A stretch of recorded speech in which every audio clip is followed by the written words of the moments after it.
I remember my first moments at COA. All of us, the incoming class of 2009, were like small electrons, confused about what to do with ourselves. We were ready to be excited, eager to jump from one energy level to another, eager to interact with each other, and eager for adventures to come. We had the potential to create something new and special, our unique spin on human ecology. On our dynamic campus, we would challenge each other to critically tackle local and global problems. Through these interactions, we would create connections and form bonds with each other, generating bigger molecules, groups of students, groups of friends. The COA campus is like a cell, where these small molecules interact, unite, and form part of the bigger community around us, Bar Harbor. This town is the tissue within which the different cells collectively work as community members. Together, we give a greater function to our own tissue. Over the last 4 years, I have grown increasingly enchanted by this idea of interconnectedness, of the ways in which we all are connected in some way or another, on a local level as well as within the bigger picture.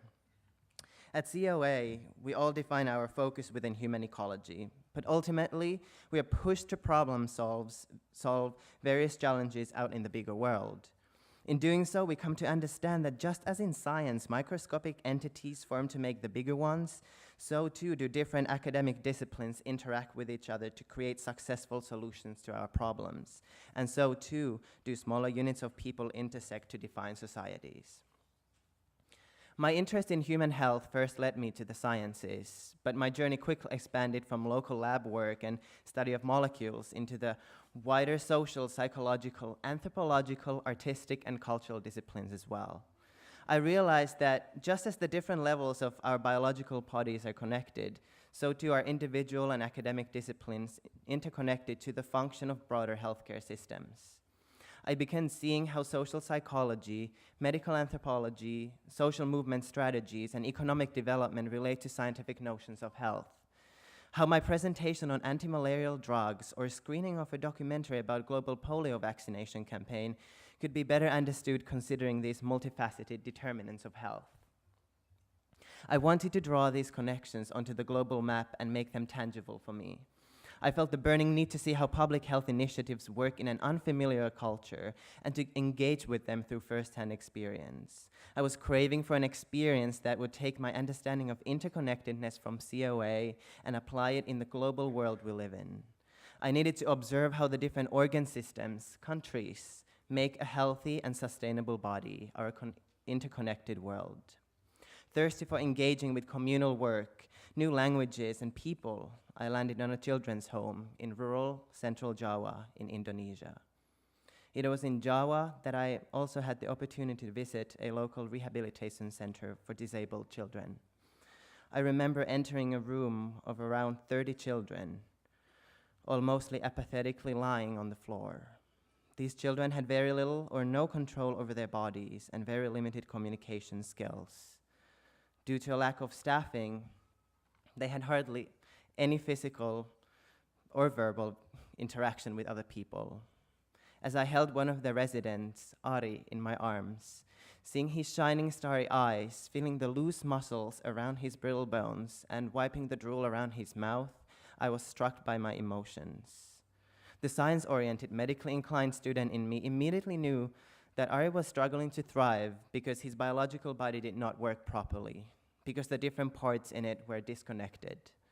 The molecules within his cells were failing to function properly. The cells, tissues, and organs were unable to communicate. Yet, I also understood that Ari was left to lie on the floor because of the socioeconomic factors in his community were equally disconnected. He was not able to socially interact and create bonds with other community members, and he was not compassionately cared for. He was left to lie on the floor, and it broke my heart. This idea that each of us, each electron, can only thrive if we are integrated into the dynamic world around us makes even more sense today.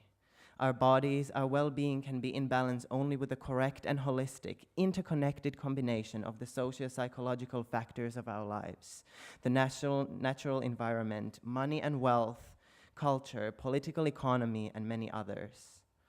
Ari was lying on the floor, not only because his physical body did not work properly, but also because he lived in a small, rural village with poor infrastructure and because he hardly had any access to medical facilities.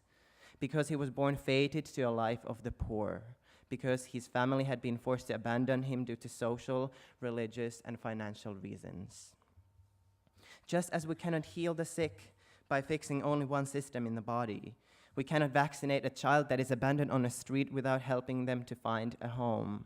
We cannot simply prescribe antidepressants for a diagnosis without understanding the patient's overall state of well-being. Us, you and I, people, cannot work in this world if we are disconnected from each other. No person alone can defeat violence and injustice. No town alone can implement equitable solutions for healthcare. No community can thrive without collaboration. No country can sustainably exist in this world without its neighbors, and no country can alone compete pandemics which move effortlessly across borders. Our societies will end up dismantled and broken if East and West, North and South don't communicate. The global world needs to live under the sense of non-duality. Though our efforts fundamentally arise from individuals, from the potential, passion, and drive in each one of us, we must embrace the interconnectedness that exists between us. Starting right now, we can become aware of how our thoughts, deeds, and interactions affect people and social dynamics around us. We can start delivering something as simple and small as a smile, because even the smallest effort does make a change. By being considerate with others, acknowledging each other, we strengthen the movement of compassion. By making sure that none is ignored, we can increase the momentum of a wave of understanding and caring through individuals and through borders. 4 years ago, I was sitting in Take a Break, preaching to my fellow students about how compassion did not exist in the world. I was cynical about the world with no hope. Today, still recognizing my limits in understanding our world, I am standing here in front of you as a believer in the power of devotion, solidarity, and transformation.